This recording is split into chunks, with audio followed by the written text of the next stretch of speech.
Hello dear students. Today I am going to start the 8th unit. That is, in second year it is 3rd unit, but from first PUC unit number wise it is 8th unit. And the name of this unit is Biology in Human Welfare. This unit includes 3 chapters: Human Health and Diseases, Strategies for Enhancement in Food Production, and Microbes in Human Welfare. This unit is very easy to score and get good number of marks. Very easy unit and very simple and easy answers are there with some schematic representations and life cycles. So today I am going to start the first chapter in this unit, that is Human Health and Diseases. So let us move to the details. What is health? Health andre ಏನು? The state of complete physical, mental and social well-being is called health.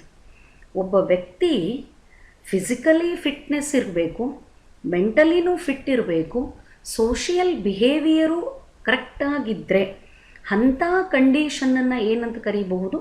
V can call it as health. Health simply does not means disease free condition or physical fitness. ಒಬ್ಬ ವ್ಯಕ್ತಿ ಅಥವಾ ಒಬ್ಬ ಮನುಷ್ಯ physically fit ಇದ್ದಾನೆ, ಅವನಿಗೆ ಯಾವ diseases ಇಲ್ಲ ಅಂದರೆ ಅದನ್ನು ಹೆಲ್ತ್ ಅಂತ ಕರೀಲಿಕ್ಕೆ ಬರೋಂಗಿಲ್ಲ. ಬಿಕಾಸ್ ಫಿಸಿಕಲ್ ಫಿಟ್ನೆಸ್ದ ಜೊತೆಗೆ ಮೆಂಟಲ್ ಸ್ಟೆಬಿಲಿಟಿ ಇರಬೇಕು, ಸೋಷಿಯಲ್ ಬಿಹೇವಿಯರ್ನು ಪ್ರಾಪರ್ ಆಗಿ ಇದ್ದರೆ that condition is considered as the health. Already ಈ ಥರದ್ದು ಒಂದು ಡೆಫಿನಿಷನ್ ನೀವು ಕಲ್ತೀರಿ. ಯಾವ ಟಾಪಿಕ್ ಒಳಗೆ? Reproductive health. Along with these terms, if you include the term with all respects of reproduction ಅಥವಾ in all respects of reproduction, it is called reproductive health. ಆ reproduction ಟರ್ಮನ್ನು ಬಿಟ್ಟರೆ the definition simply becomes the definition of health. The state of complete physical, mental and social well-being is called health.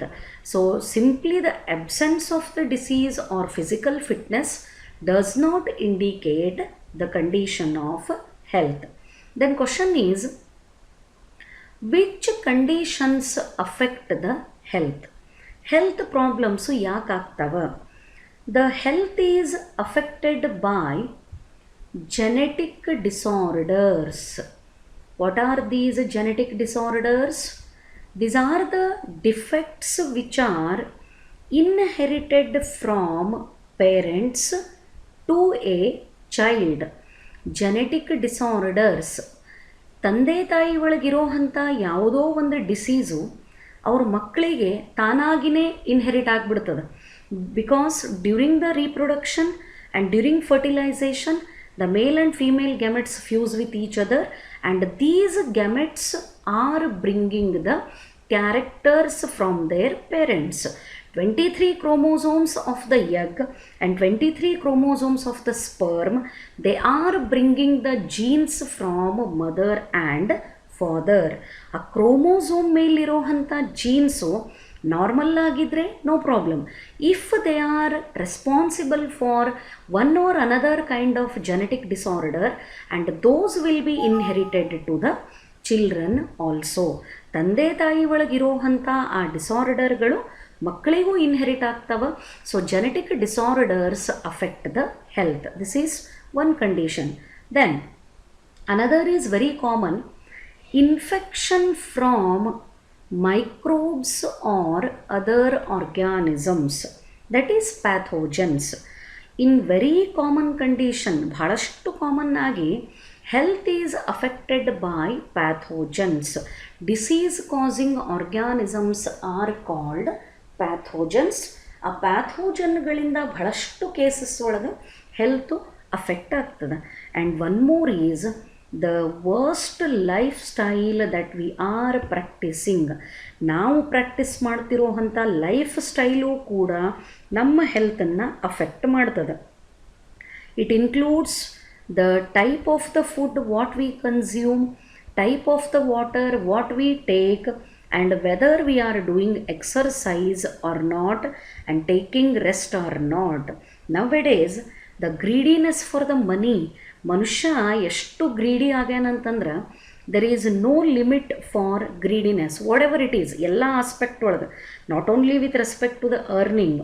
Simply the man has become too much greedy. ಈ basic ರಿಕ್ವೈರ್ಮೆಂಟ್ಗಳನ್ನು fulfil ಮಾಡ್ಕೊಳ್ಳಿಕ್ಕೆ hi fi ಲೈಫನ್ನು lead ಮಾಡಲಿಕ್ಕೆ always ಒಂದಲ್ಲ ಒಂದು ರೀತಿ activity ಒಳಗೆ ಮನುಷ್ಯ ಇನ್ವಾಲ್ವ್ ಆಗ್ತಾನೆ. And that stress also affects the health.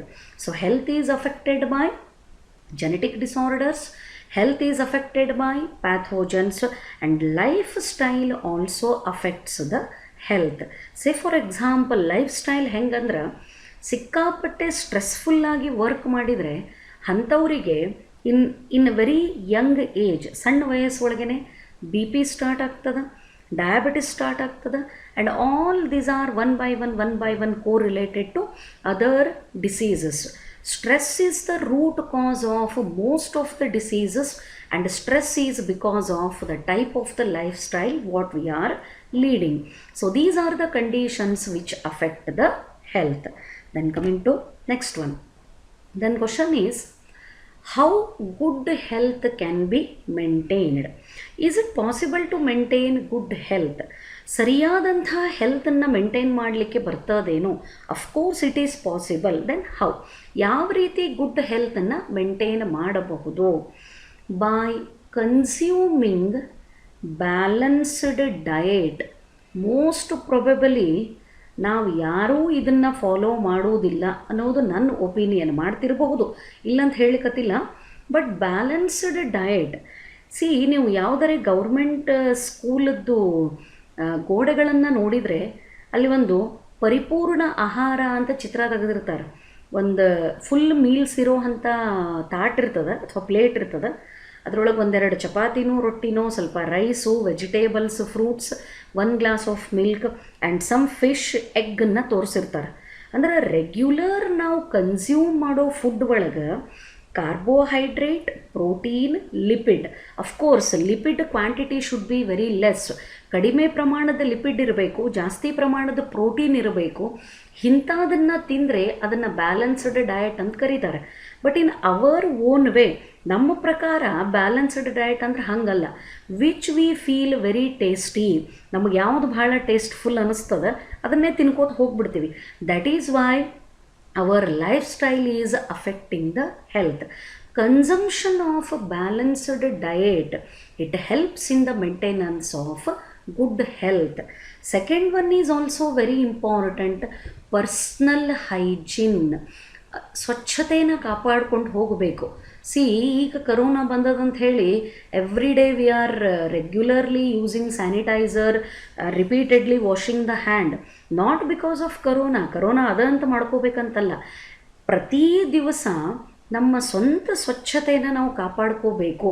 ನಾವೆಲ್ಲಿ ಕೂಡ್ತೀವಿ, ನಾವೆಲ್ಲಿ ವರ್ಕ್ ಮಾಡ್ತೀವಿ, what are the materials we are bringing. Say for example, ನೀವು ಕಾಲೇಜಿಗೆ ಬ್ಯಾಗ್ ತೊಗೊಂಡು ಬರ್ತೀರಿ, ಪೆನ್ಸಿಲ್ ಎರೇಸ್ ಮಾಡಿ ಅದರಾಗೆ ಹಾಕ್ಕೊಳ್ಳೋದು, ಚಾಕ್ಲೇಟ್ ತಿಂದದ ಹಾಳಿನೂ ಅದರಾಗೆ ಇಟ್ಟು ಹೋಗೋದು, ಇಲ್ಲ ಡೆಸ್ಕ್ ಅಂಡರ್ ಒಳಗೆ ಇಟ್ಟು ಹೋಗೋದು, ಈ ಥರದ್ದನ್ನು ಮೇಂಟೈನ್ ಮಾಡಿದರೆ hygienic condition ಉಳಿಯೋದಿಲ್ಲ.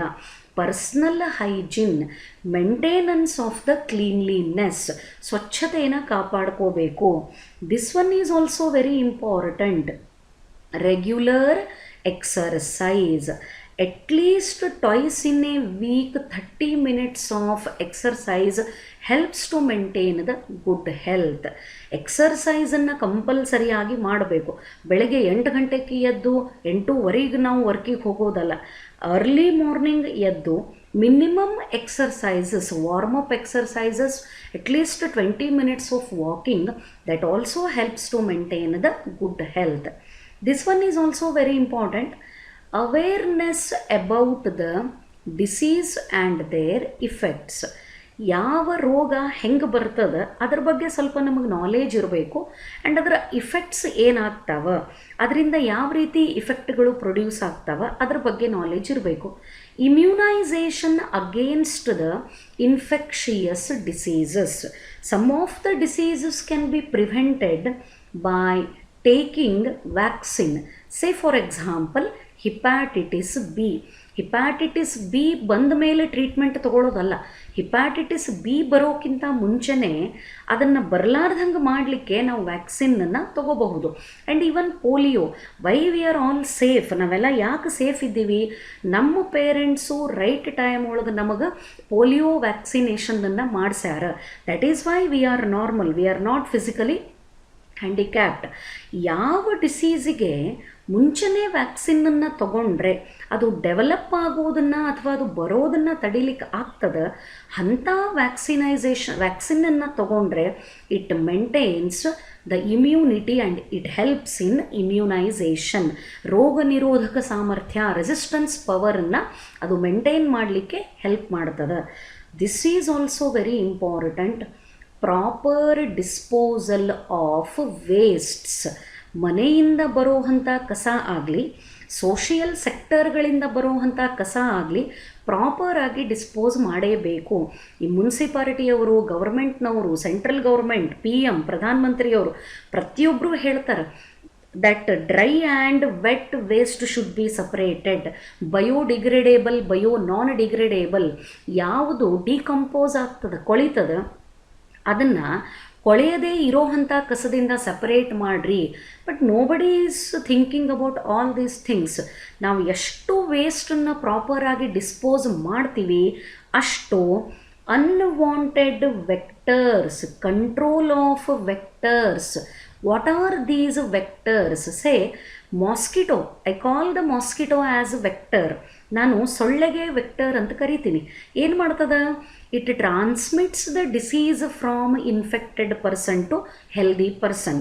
I call the house fly, ನೊಣ, as a vector.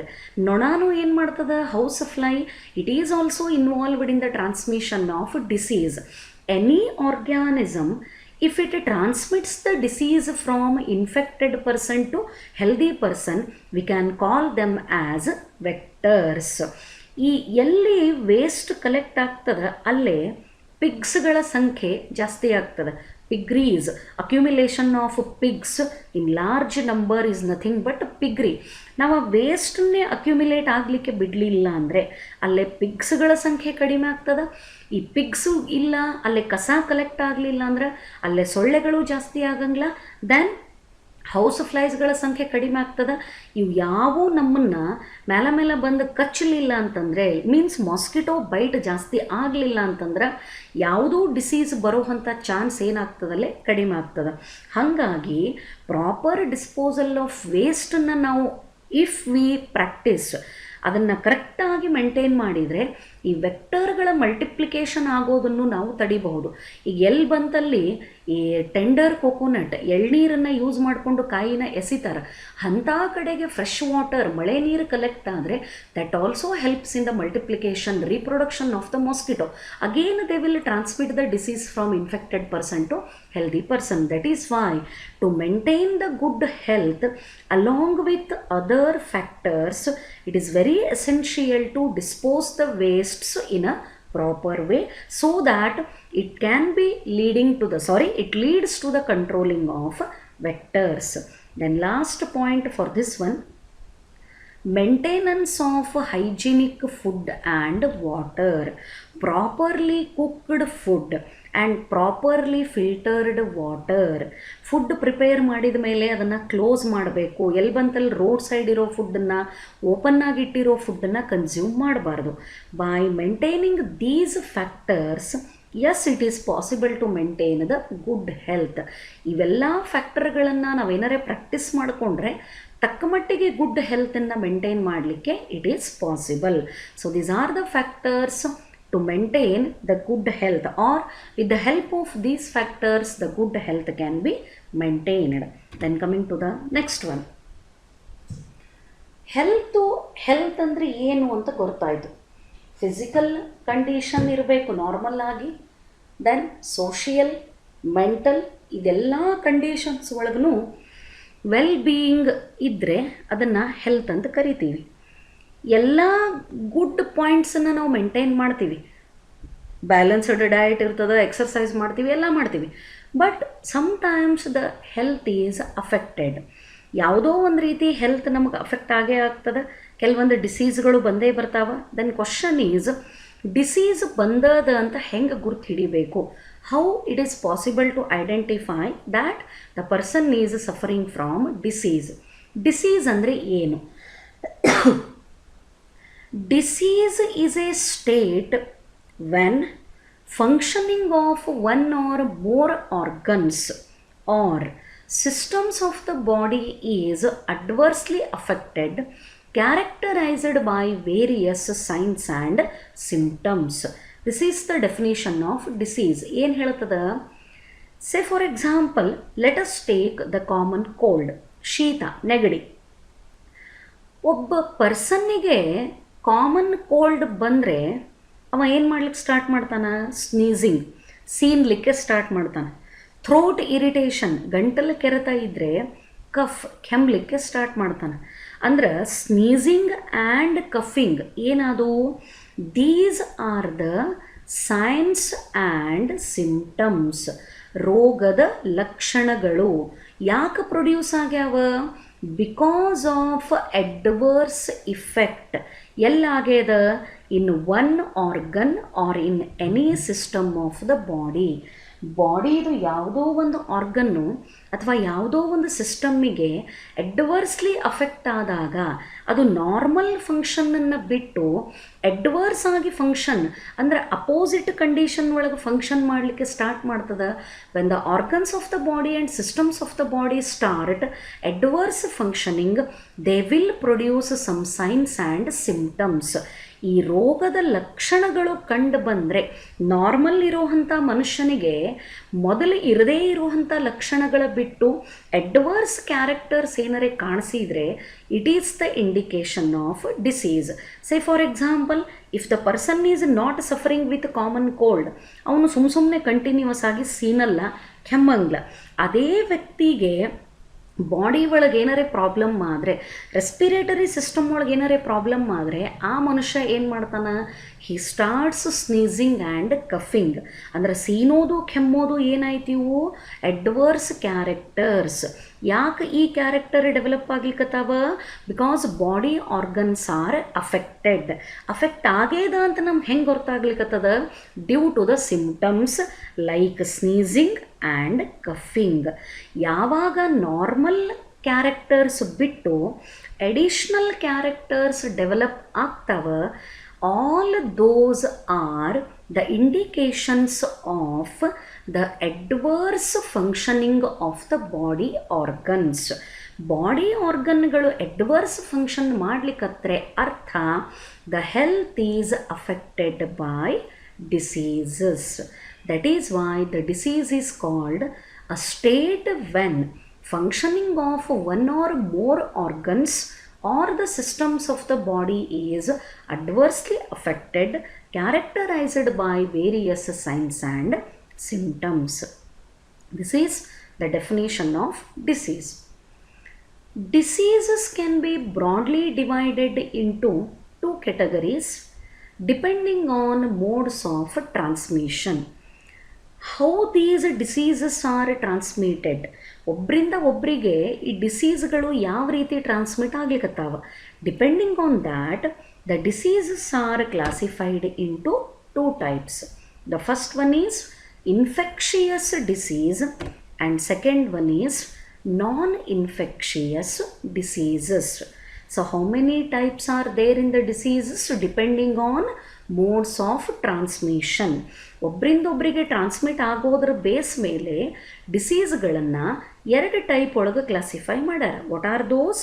Infectious diseases and non infectious diseases. Infectious diseases ಅಂದರೆ ಯಾವುವು? These are the diseases which are easily transmitted from one person to another person.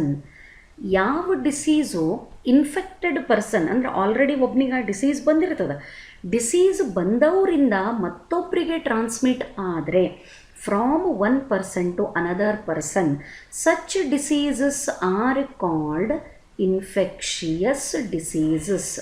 ಅವಕ್ಕೇನಂತ ಕರೀತಾರೆ? Infectious diseases ಅಂತ ಕರೀತಾರೆ. For example AIDS, it is transmitted from infected person to another person. Common cold, ಶೀತ ನೆಗಡಿ ಒಬ್ಬರಿಂದ ಒಬ್ರಿಗೆ ಹರಡ್ತದೆ. Malaria, it is also transmitted from infected person to healthy person.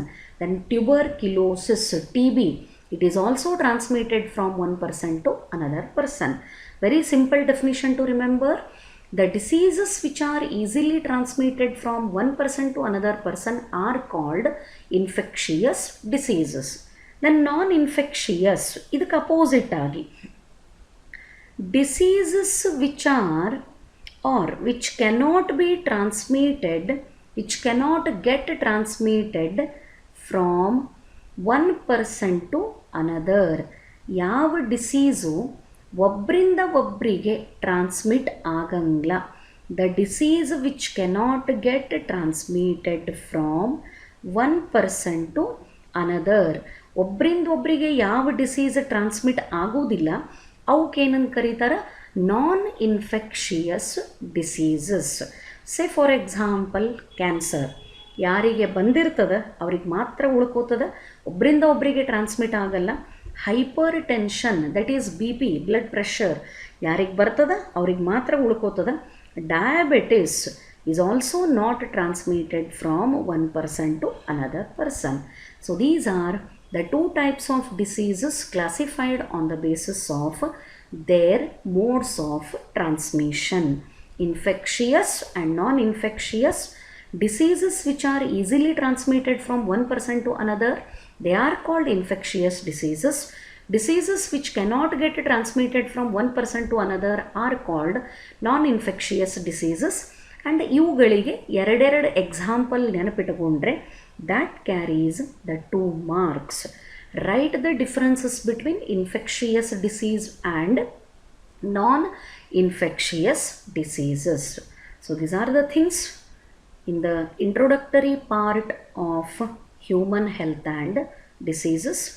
In the next video, I will continue the common diseases in humans caused by pathogens.